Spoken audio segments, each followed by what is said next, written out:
affect the relationship between the first and second accused and then your clients? I mean, I'll leave that to my clients. They knew each other before me, so I wouldn't want to get involved. My work does not extend to that. Yeah. All right, thank you very much, Council. Right, thank you. And you have Eli Klim Bamava. He is lead counsel for the third accused, Mildred Donko, in the National Signals Bureau case, and she's just been discharged by the Attorney General. Her case has been discontinued. Well, would bring you some more on this here from our court affairs correspondent, Lord Adwasari, who is currently speaking to our sister station, TV3. Let's listen to exactly what he's saying. Head separately. Now, the case ongoing right now is that of the National Signals Bureau former director, Kwabena Adu Wahin.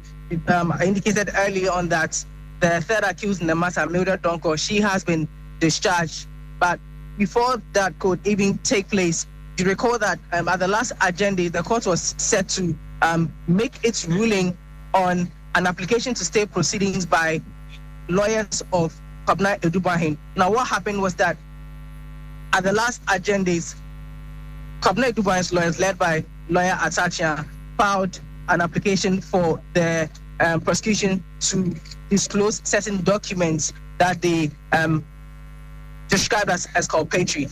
But that was dismissed by the High Court. Now, in relation to that, they filed an appeal to challenge that decision by the High Court.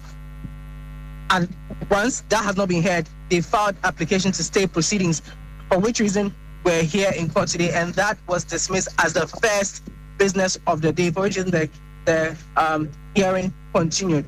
Now, even before the discharge took place, Lawyer Atachia objected vehemently to the notice of discontinuation by the prosecution against or for Mildred Donko.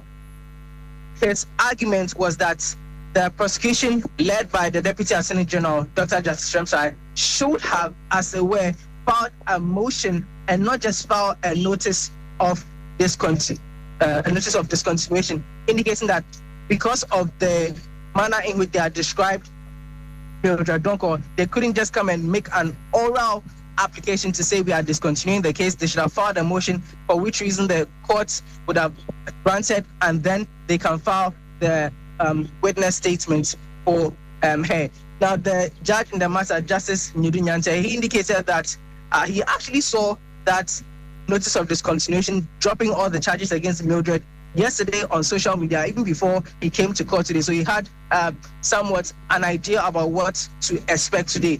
He indicated that the Attorney General had a prerogative to, in his power, choose who to prosecute or otherwise. And so it cannot be the case that what the argument that Lawyer Atachia was making, that the prosecution should file a motion, will hold. And so he dismissed that objection and then discharged Mildred Donko. And so as we speak, the second prosecution witness, director of the National Signals Bureau, she is tendering in her witness statements right now, after which we would proceed to go to either the Criminal Court 4 or Criminal Court 5, where we are expecting that Osiaspe Entry, the former director of the National Service Authority, and then Ito Owari, the former deputy director, their trial or their case will be heard. We're expecting that, if anything at all, they are pleased for the charges, the various charges that were proffered against them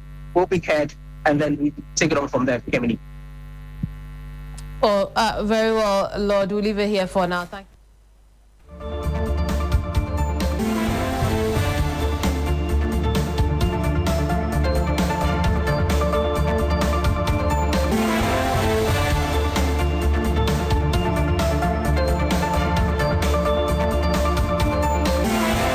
And you heard Lord Adwasari interacting with colleagues at TV3. They're giving us update on what happened in court today.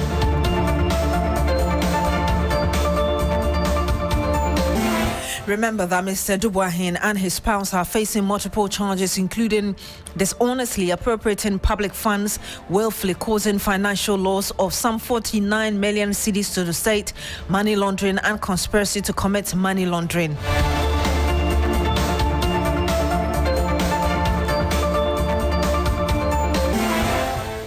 And speaking of legal matters, the former executive director of the National Service Authority, Osei Bentry, and his deputy Gift Yoware are expected in court today over alleged financial misconduct running into several millions of cedis.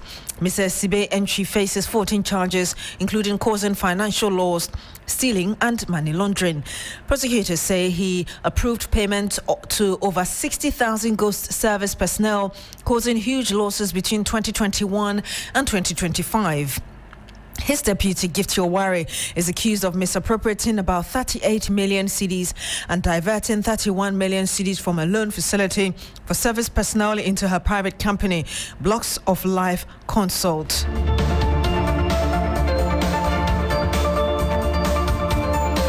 And so here on the Midday News, the Ghana Hospital Pharmacists Association is urging the government to adopt tougher measures against illegal mining, warning that the health impact is already severe. The association says that rising cases of kidney and liver complications linked to galamsey are up the production and demand for medical infusions across hospitals. Our correspondent William Evans Income has been following the story from Kumasi, where the association made the call on the sidelines of the 16th annual conference of the Ghana Pharmacy Technicians Association. William Evans Income joins us live on the phone.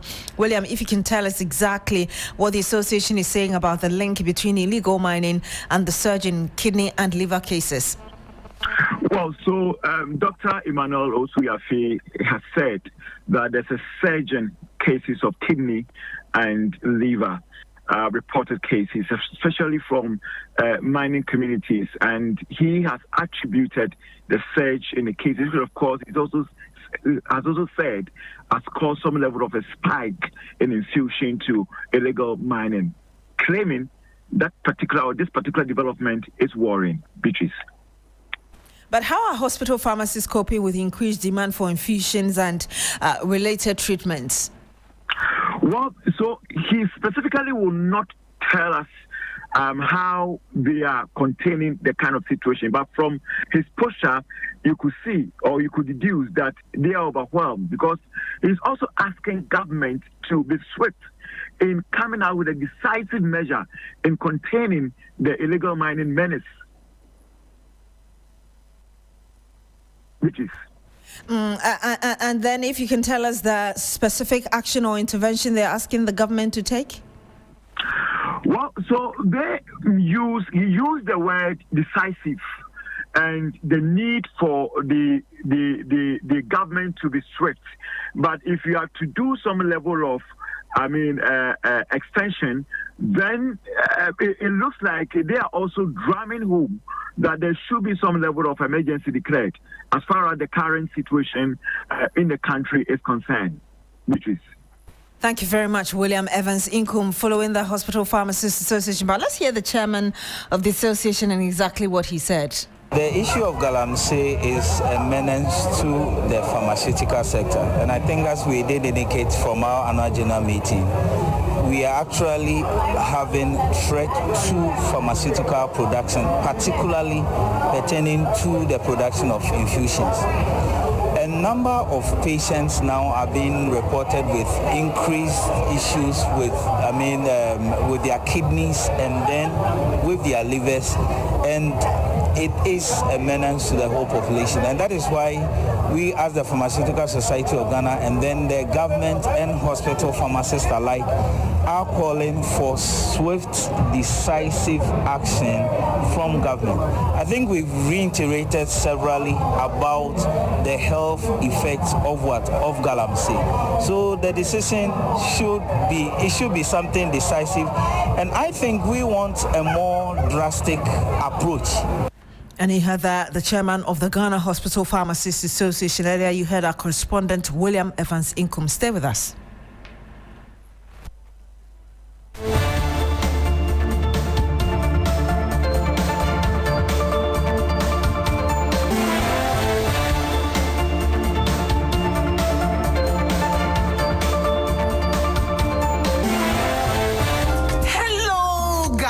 It's a new year, and Bills Microcredit is here to support your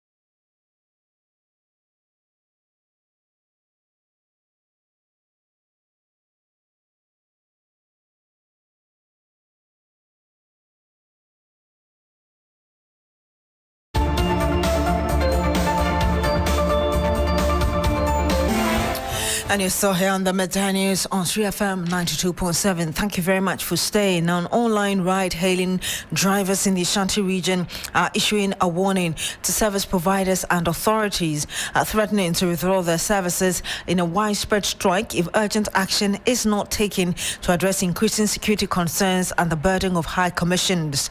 The growing discontent stems from a recent spate of attacks targeted at drivers by individuals posing as passengers. Ibrahim Abubakar is a man engaging the leadership of the drivers on this development. He joins us live on the phone with some more. Ibrahim, if you can paint a picture for us how bad the situation is. Well, Beatrice, they have been recounting some harrowing experiences of their members. In fact, they cited incidents where just last month, a member of them was robbed of his personal belongings and even his car at Barikese. Another incident that had to do with beheading of one of their members by a passenger. And they are saying all these things put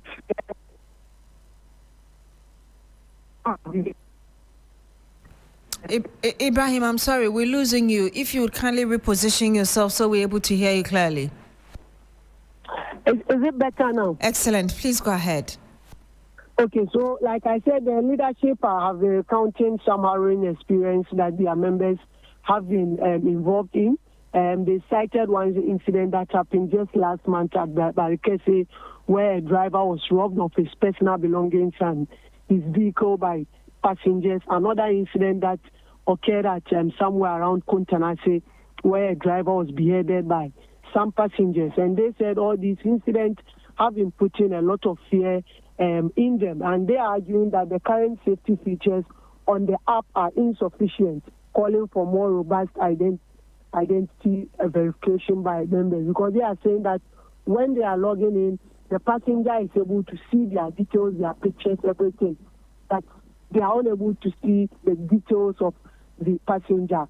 And this is where the danger is coming from. And compounding even the security fears is also the long-standing grievance of what they describe as high commission that's taken by the ride-hailing companies. The commission currently, they said, started at 10%, but they are now paying 28% per trip. And this, they say, makes it quite difficult for them to be able to cover their operational costs and even earn any better minimum wage when it comes to that. So they are expecting that the authorities that be address their concerns. Else, they've issued a 1-week ultimatum of embarking on a strike. And this, we all know that could severely disrupt transportation services in and around Kumasi. Let's listen to what the Deputy Regional Secretary Set Upon has been telling us. We are drivers, when we are signing up on their system, we are being asked to bring our Ghana card. So our names and everything is valid. They have our pictures. When the rider requests, they see our pictures, but we don't see the riders their pictures, and it's a big threat to us. So somebody can use any name. You see somebody will request to come, killer, VS, there, essentially to say pussy. You see, if that person harm you, how can you track that person? So it's a security threat to us. They should do something about it. And because of all this, they are pressing us to accept all the trips. Because if you don't accept the trips, they will decline you or they will block you. But there's something they call driver score. When you don't accept the request, your score will reduce. So maybe the better take you to a place that is very dangerous. Because you don't your score to reduce, you need to accept it. And it's a very tedious for us. So what we need the app community to do is try as much as possible to let the riders use a valid name, use their Ghana card. We want to see their pictures so that in any bad circumstances, at least they can be able to track them. And you had a frustrated driver there. Ibrahim Abubakar is on the line with us. Ibrahim, if you can tell us whether there's been any immediate response from authorities. Ibrahim, can you hear me? Okay, we seem to have lost Ibrahim Abubakar on the line.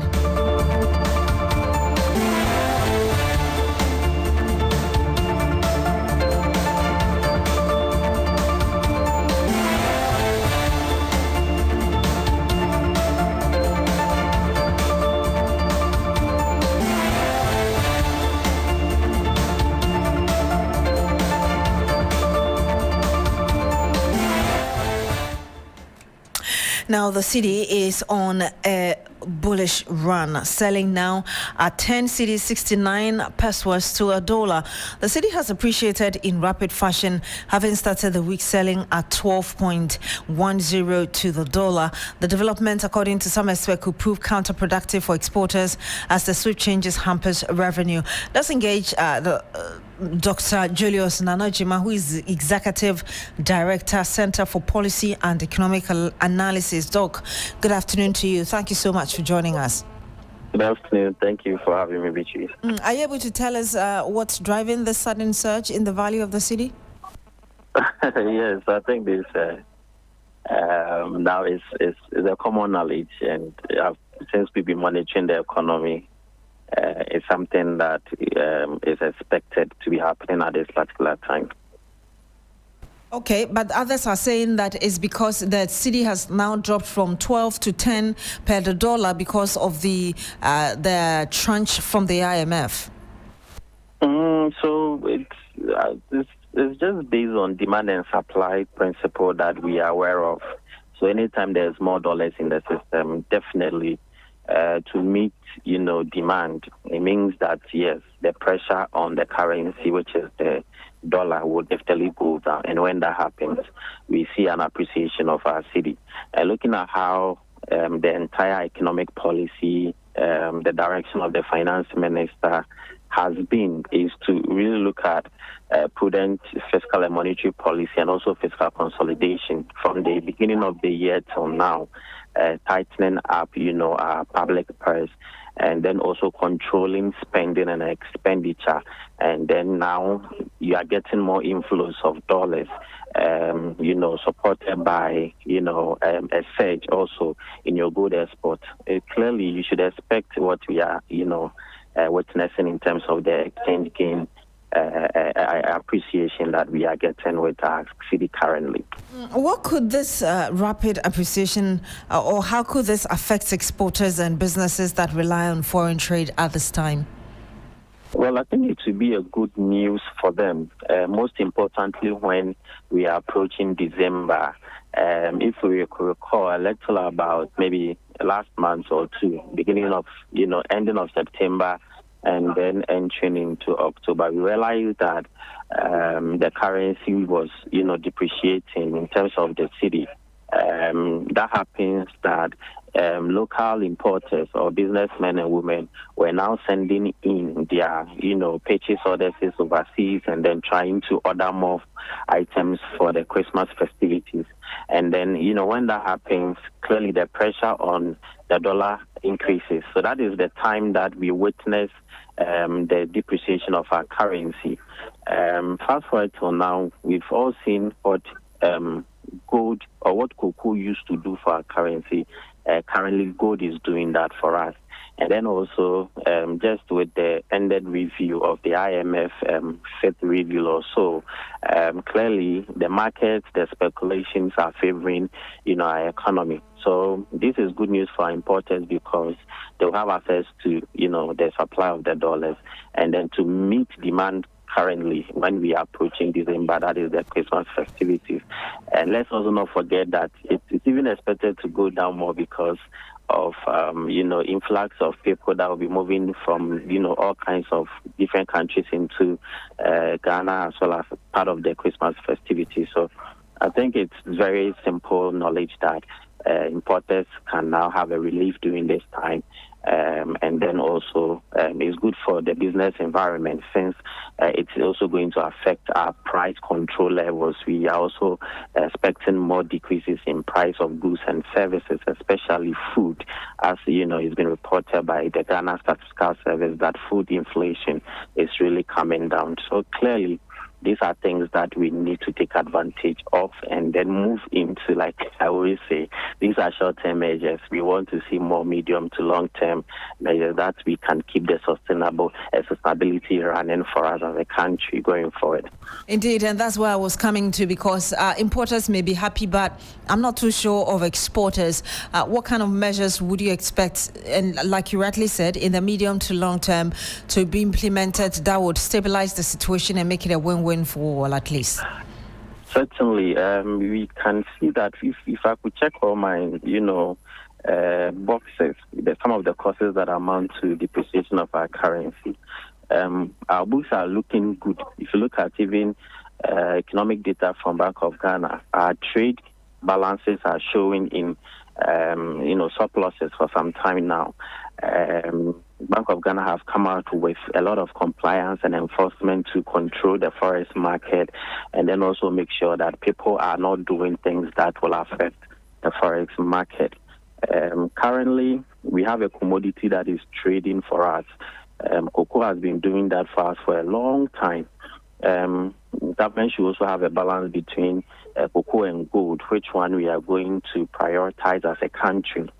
We know the excesses that, gold is also bringing to the country. So I think government should be able to have that balance, whether we are moving in for cocoa or gold, to be able to bring us the foreign reserve that we want to get. But finally, with medium to long term, we are looking at a sharp increase in industrialization. That will be one of the major long-term solutions that will affect our exchange gains as we are recording now. Government, I know some of the policies that government is about to, introduce with regards to industry. And then once that kicks off, what we are expecting is that our import substitution will increase, and then we'll reduce our import. Then government to be able to partner with local businessmen and women, create the factories with regards to the things that we import into the country, which we know them like since maybe rice. Currently, December, consumption of rice will increase. We want to see more production in our local staples like maize, millet, sorghum. We'll be able to produce more. Our work minister is doing well. Like cassava, and then these things are something that once we have industries, trying to blend and create more jobs for us in the country, we'll be able to have a long-term sustenance of our exchange, meaning that we'll not be able to import more, so that we'll be looking for the forex, and you'll be able to create more jobs, expand the economy, stimulate the growth, and the government now will begin to comfortably spend. There's this theory going on, the government is not spending too much and the government is not paying its bills. Yes, it's part of the policy. We need to tighten it up. But you can only start spending when you put on the structures that will hold or be able to give you that stability, so that when you spend, it will not change all your balances the way we want it to be. So once we're able to consolidate the gains and make sure we put in the industries, work together with industrializing agriculture and making sure that we reduce our import and do the substitution for us in the country, clearly the burden will come down, and then we can begin to be all smiling because there's, industrialization going on. Jobs are coming into the country. Investment is also moving into the country. Thank you so much, Doc, for speaking to us. Thank you so much. And you have Dr. Julius Nanajima, Executive Director, Center for Policy and Economic Analysis. Now, President John Mahama has held bilateral discussions with the Grenadian Prime Minister Dixon Amis Michel at the Jubilee House. President Mahama says the government is committed to ensuring the full implementation of a memorandum of understanding on visa waiver between the two countries. The Prime Minister is on a 2-day official visit to Ghana, and in our subsequent bulletins we'll bring you more from Komla Klucher.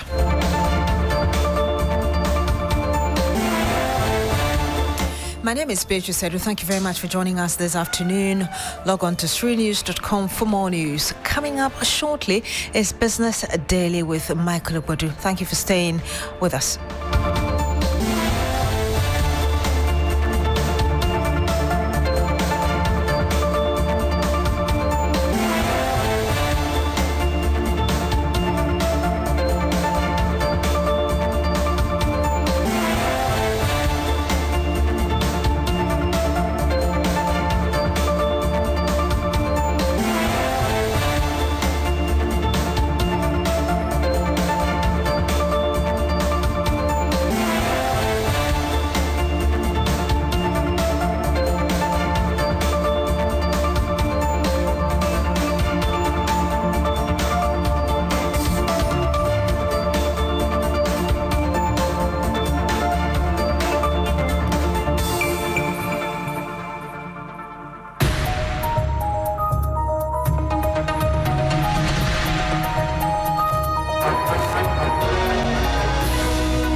Hello there, good afternoon. Welcome to Business Daily here on 3FM 92.7. Coming up, a Bank of Ghana Governor Dr. Johnson Isiama confident Ghana will exit IMF program in 2026 as economic stability improves. We are happy to announce that we will be able to exit the fund program come next year. And so far, so good. Meanwhile, Governor has dismissed fears over dollar market support, says intervention program will not drain Ghana's foreign reserves. We do not over-support the markets at all. All we seek to do is to limit the volatilities in the markets to ensure that we have that smooth dynamics in the market. I am Michael Obodu. Details of our top stories and more coming up shortly. Please don't go anywhere.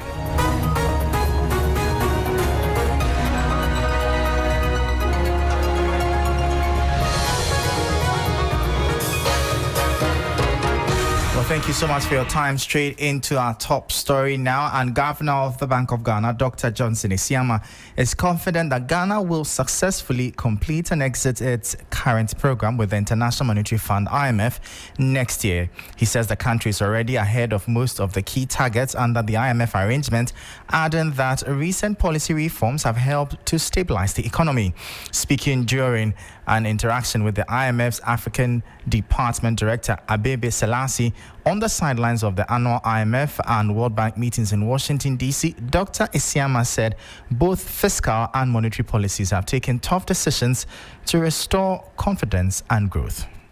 We came into office with lots of liquidity, high inflation, exchange rate that was, depreciating widely. And I remember when we came in, there was talk about whether we should, cancel the program altogether. There were doubts as to whether we would be able to, carry on with the program and end it. But I'm happy to say that 8 months down the road, we have turned the corner. Ghana is back. Inflation, we met it at nearly 24%. Currently, it's down to 9.4%. We have seen a strong rebound in growth, running ahead of program targets for the year on almost everything. We are happy to announce that we will be able to exit the fund program come next year. And so far, so good. We think that we have done a good job. We are getting all the upgrades from our rating agencies, which shows clearly that we are on the right path. Meanwhile, Dr. Johnson Isiama has assured that the central bank's ongoing dollar market intervention program will not deplete the country's foreign reserves, responding to concerns from market players over the revised framework, which will see the Bank of Ghana inject over $1 billion into the market monthly. Dr. Isiama explained that the initiative is designed to stabilize the cedi while ultimately strengthening the nation's reserves.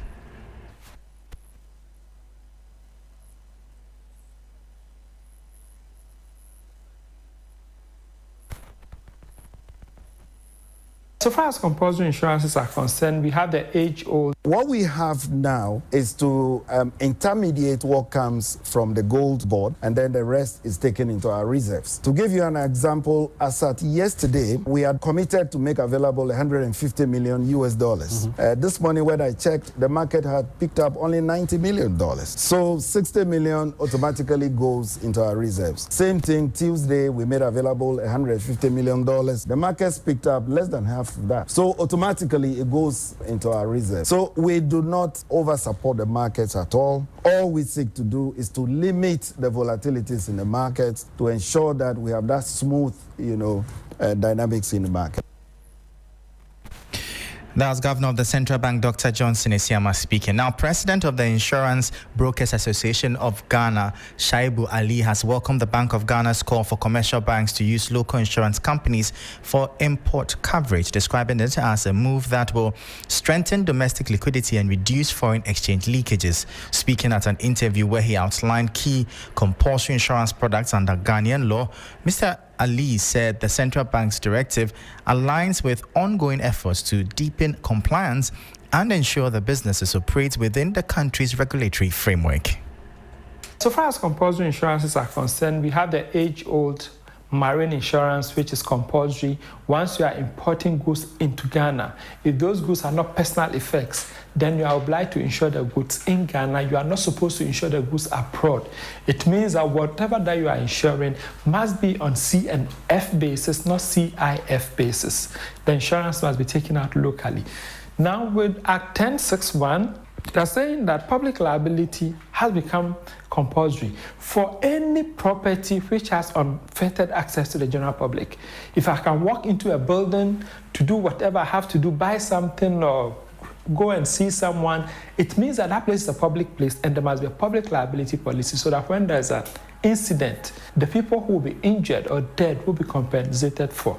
We have the compulsory fire, which any building that the public can easily walk into, there must be a compulsory fire in it that would cover collapse so that if something happens, the people who will suffer whatever injury or damage would also be compensated for. So that was Shaibu Ali. He's the president of the Insurance Brokers Association of Ghana. Now, Ghana's bilateral visa waiver agreement with South Africa is already showing signs of impact. South Africa's acting High Commissioner to Ghana, Tambo Dalamba, says more than 13,000 Ghanaians have traveled to South Africa in the past year under the agreement. Although the number of South Africans visiting Ghana remains relatively low, the diplomat says steps are being taken to encourage more travel in the opposite direction. The mutual visa waiver introduced in November 2023 allows citizens of both countries to travel visa-free for up to 90 days per calendar year for business or tourism. Officials say the policy is expected to deepen trade, tourism, and diplomatic ties between Ghana and South Africa. Speaking at a breast cancer awareness charity event, the High Commissioner said Ghanaian inflows have been encouraging, but more needs to be done to boost South African visits. 13,000, that's not a small number. And South Africans, I don't have the exact figures as to how many South Africans they came to Ghana during that period. So our Minister of Tourism was here where she raised this issue that I'm raising with you, that we have to do something to improve the numbers of South Africans visiting Ghana. Meanwhile, event organizer Beatrice Adu called on corporate Ghana to support health initiatives like this as part of their corporate social responsibility. Corporate Ghana, I really plead with you to support breast cancer awareness and have different events and support Pink Polo moving forward and any other initiative that's happening for the month of October that's in aid of breast cancer awareness. As travel between the two countries grows, stakeholders say the visa waiver could unlock new opportunities for cultural exchange and economic collaboration. Now, away from that, government is poised to raise 6.57 billion cedis in a treasury bill auction scheduled for today. This issuance is a critical part of the nation's short-term debt strategy aimed at refinancing maturing obligations and easing current funding pressures. This report has more. The amount will be sought across the entire short-term maturity spectrum, including the 91-day, 182-day and 364-day bills. The move comes as investor sentiment towards short-term government debt continues to strengthen.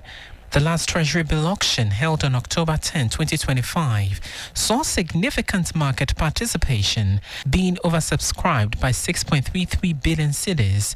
This impressive oversubscription signals a renewed and robust investor appetite for short-term government securities, largely attributed to improving market liquidity. Government is poised to raise 6.57 billion cedis in a Treasury bill auction today, and refinancing maturity obligations and easing current funding pressures. Government will be relying on the heightened confidence to meet its substantial borrowing target in today's auction. The successful mobilization of the targeted funds is crucial for the government to effectively manage its finances and maintain stability in a domestic money market.